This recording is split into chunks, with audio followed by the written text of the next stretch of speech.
السلام عليكم ورحمه الله وبركاته. ازيكم يا اخواتي عاملين ايه؟ زي ما اتكلمنا عن محمد صلاح الحلقه اللي فاتت وعرفنا ازاي وصل من الصفر للقمه، ولو ما اتفرجتش على حلقه صلاح هسيب لك لينكها في الوصف. وعدتكم الاسبوع ده هنتكلم عن مرموش وقصته اللي بتثبت لنا ان الموهبه لوحدها مش كفايه، ولكن الاصرار والتحدي هما المفتاح للوصول. مرموش حقق حلمه بالتدريج لغايه لما وصل. يلا بينا نعرف مشواره ماشي ازاي.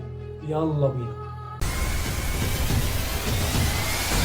كلنا نعرف ان مرموش كانت بدايته في ناشئين وادي دجله، المكان اللي اثبت فيه نفسه وانه موهبه تستحق الفرصه، والفرصه بتجيله في موسم 2016 2017 لما تصعد للفريق الاول لدجله، وكان وقتها بالنسبه للناس لسه شاب صغير، ولكن موهبته كانت واضحه جدا من اول لحظه وفرضت نفسها عليه. ومع وادي دجله مرموش اظهر قدراته على ارض الملعب، لفت الانظار بشكل كبير، ولكن الموهبه لوحدها مش كفايه، لازم يكون عندك عزيمه وصبر على ده اللي اثبته عمر مرموش بكل قوه. في وقت قصير جدا بدا ياخد فرص اكبر في اللعب في الماتشات ويظهر بشكل مميز، وده خلى انتقاله للمرحله الثانيه امر شبه مؤكد. سنه 2020 مرموش يقرر يخرج من منطقه راحته ويخوض تحدي اكبر في الدوري الالماني، ودي كانت خطوه مهمه في مسيرته، لان اول خطوه لو ما عرفتش تستحمل فيها وعرفت تتاقلم مع الجو هترجع لمصر تاني قفاك يقمر عيش. والفريق اللي انضم ليه في الدوري الالماني هو فلوسبورغ. وعايزك تعرف ان الدوري الالماني مش سهل، ومرموش لازم يكون مستعد للتحديات الكبيره اللي هتقابله، وبالفعل مرموش كان عنده الاصرار الكافي علشان يثبت نفسه. انا شايف هدف قدامي ان انا عايز اوصل ابقى حاجه كبيره، عايز العب كوره، عايز ان هي تبقى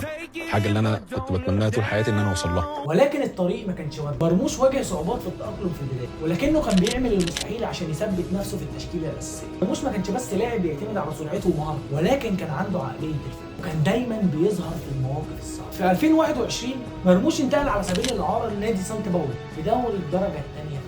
ناس كتير شافت ان الاعاره دي خطوه لورا، الا عمر مرموش اللي اثبت العكس تماما. بدا يعمل معاهم اداء عالي ويسجل اهداف جميله، وكان ليه دور كبير في قياده الفريق لنتائج ممتازه في الدوري، وغير وجهه نظر الناس في الاعاره دي، وعرفنا ان هي كانت في صالحه. اكتساب خبره اكتر بسبب مشاركته الكتيره في الماتشات. في موسم 21 22 مرموش بيعود للبوندسليجا من تاني، بس المره دي مش لفلوسبورغ، ولكنه راجع من بوابه نادي شتوتجارت، وده كان انتقال حاسم في مسيرته عشان دي المحاوله الثانيه في اثبات نفسه في الدوري الالماني. مع شتوتجارت مرموش بدا يكون جزء اساسي من الفريق ولاعب يعتمد عليه جوه الفرقه، وكمان حقق معاهم نتائج مبهره في الدوري، وظهوره في الماتشات كان لافت للانظار بشكل كبير، وكان ليه تاثير كبير وواضح في الماتشات اللي لعب فيها. رحله عمر مرموش ما انتهتش عند شتوتجارت. في موسم 2023 مرموش بياخد خطوه اكبر نسبيا في مسيرته، ودي كان بمثابه نقله نوعيه في مسيرته. فرانكفورت كان فريق قوي في الدوري الالماني، وكان مرموش عنده تحدي اكبر من اي وقت مضى، عشان في موسم 2024 موسم الانفجار بالنسبه لمرموش في الدوري الالماني. ظهر مرموش باعلى مستوى ليه واتشهر بالضربات الثابته، وسجل 3 فاولات في 3 ماتشات متتاليه، والناس كلها بدات تتكلم عليه، وبدات الانديه الكبيره في اوروبا تلتفت ليه. وتعرف ان في جوهره مصريه في الدوري الالماني اسمها عمر مرموش، واللي خطف الجوهره دي هو المان سيتي اللي تعاقد معاه في يناير 2025 ومن طلب من جوارديولا ذات نفسه. ودي كانت خطوه بيحلم بيها مرموش من اول ما وصل لاوروبا. مش هقول لك كان بيحلم يلعب بالسيتي بعيد، انه كان بيحلم يلعب في الفرق الكبيره في اوروبا. ايه الفريق اللي نفسك تروح؟ توب 6، يعني اي حد من السته اللي فوق يبقى زي الفل. وفعلا السيتي فيها المواصفات اللي كان بيحلم بيها اي لاعب، عشان هيكون قدامه فرصه ان هو يحقق بطولات كتيره ويعمل ارقام لنفسه تحت قياده بيب جوارديولا، اللي بالمناسبه مرموش اول لاعب مصري يلعب تحت قياده بيب. نتمنى في الفتره الجايه ان مرموش يثبت نفسه مع السيتي ويحقق انجازات كبيره، لكن اعتقد ان هو هياخد خطوه ثانيه والله اعلم برضه.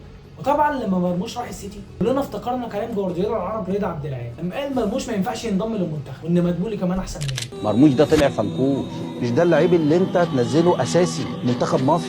احمد مدبولي اقسم بالله ايجابي عنه 100 مره. واللي عايزين نوصل له من الكلام ده ان دايما لرحلتك لحلمك هيقابلك ناس كتير زي رضا عبد العال، لكن الاهم انك تكون واثق في نفسك وامكانياتك وتتوكل على الله. طالما انت بتتعب وتجتهد هتلاقي الدنيا كلها جايه، وافتكر ان الله لا يضيع اجر من احسن عملا. مرموش اللي بدا من وادي دجله ومر بتحديات كبيره لغايه لما وصل للدوري الانجليزي في المان سيتي، كانت الاراده هي اللي دايما محركاه. قصه نجاح مرموش وصلاح من الحاجات اللي الواحد بيتعلم منها، عشان كده لازم تتفرج على حلقه صلاح اللي فاتت. وبس كده، سيب لك لينك فيه بقيه الحلقات من سلسله الحكايات. مش تعمل لايك وسبسكرايب عشان الفتره الجايه في رمضان هنعمل شغل عالي مع بعض. كان معكم اخوكم مروان ميزه، وسلام.